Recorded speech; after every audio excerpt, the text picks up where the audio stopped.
వంగవీటి మోహనరంగ వర్ధంతి సందర్భంగా డిసెంబర్ 26న విశాఖలో రంగనాడు పేరుతో భారీ బహిరంగ సభ నిర్వహించనున్నారు. రాధారంగ రాయల్ అసోసియేషన్ ఆధ్వర్యంలో రంగనాడు పోస్టర్ను రంగకుమార్తె వంగవీటి ఆశాకిరణ్ ఆవిష్కరించారు. రాధా రంగమిత్ర మండలి సభ్యులను చూస్తే ఒక కుటుంబాన్ని చూసినట్లుగా ఉందన్నారు. డిసెంబర్ 26న విశాఖలో తలపెట్టిన సభ కుల మత రాజకీయాలకు అతీతంగా జరిగే సభ అని వెల్లడించారు. రంగ అభిమానుల కోసం నిర్వహించే సభ కనుక అన్ని పార్టీల్లో ఉన్న అభిమానులు రావాలని ఆశాకిరణ్ పిలుపునిచ్చారు. జరగబోయే రంగనాడు ప్రోగ్రాంకి అందరూ వచ్చి మీ దీవెనలు ఇస్తారని, రంగా గారి అభిమానులందరూ వస్తారని నేను కోరుకుంటున్నాను.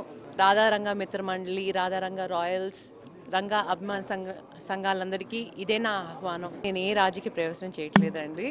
ఎందుకనంటే నా టార్గెట్ రాధారంగ మిత్ర మండలి, దాన్ని బలపరచడం. అది ఎక్కడికక్కడ డివిజన్స్ కింద విడిపోయింది, దాన్ని స్ట్రెంగ్తన్ చేయాలి. నా టీం వర్క్ అనేది నేను చేయాలి. ఆ తర్వాతే ఏ రాజకీయ నిర్ణయం అనేది నేను తీసుకుంటాను. సో ప్రస్తుతానికి ఎలాంటి నిర్ణయం నేను తీసుకోవట్లేదు. అది మా వాళ్ళని కలవటం నా మెయిన్ ఎయిమ్. అడుగు బలహీన వర్గాల కోసం ఏదైతే నిలబడి వాళ్ళ కోసం పోరాడి చేసి ఎన్నో ఉద్యమాలు చేపట్టారు ఆయన. నేను కూడా ఆయన బాటలోనే నడవాలని నేను అనుకుంటున్నాను. సో హ్యుమానిటేరియన్గా ఒక సోషల్ కాజ్గా నేను వచ్చాను. మా రాధారంగ మిత్ర మండలి కూడా ఇదే పని చేస్తారు. సో వాళ్ళకి ఒక స్ట్రెంత్గా నేను నిలబడాలని నేను కోరుకుంటున్నాను. డిసెంబర్ 26 విశాఖపట్నంలో జరిగే ఆర్కే బీచ్లో జరిగే రంగానాడు పోస్టర్ లాంచింగు, ఆ కార్యక్రమాన్ని జయప్రదం చేయాలని చెప్పని చెల్లెలు ఆశ, మేమందరం రాధారంగ మిత్ర మండలి సభ్యులు, రంగా గారి అభిమానులు అందరం కూడా ఈ కార్యక్రమం పెట్టడం జరిగింది.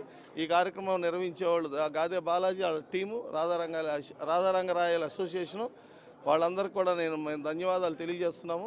ఈ కార్యక్రమాన్ని జయప్రదం చేయాల్సిందిగా మొత్తం యావత్ భారతదేశంలో కానీ ప్రపంచంలో కానీ తెలుగు రాష్ట్రాల్లో ఉన్న రాధారంగ అభిమానులు, వంగవీటి అభిమానులందరూ కూడా ఆహ్వానం పలుకుతూ ఈ కార్యక్రమం జయప్రదం చేయాల్సింది కోరుతున్నాం. రాజకీయ ప్రవేశం ఇంకా టైం ఉంది, ఇప్పుడు కాదు. ఇప్పుడంతా రాధారంగ మిత్ర మండలి వంగవీటి అభిమానులందరినీ పర్సనల్గా తను కలవడానికి తీసుకున్న నిర్ణయం చాలా గొప్పదిగా మేమందరం కూడా స్వాగతిస్తూ తనకు మేము పూర్తిగా సహాయ సహకారాలు అందిస్తూ మద్దతు తెలియజేస్తాం.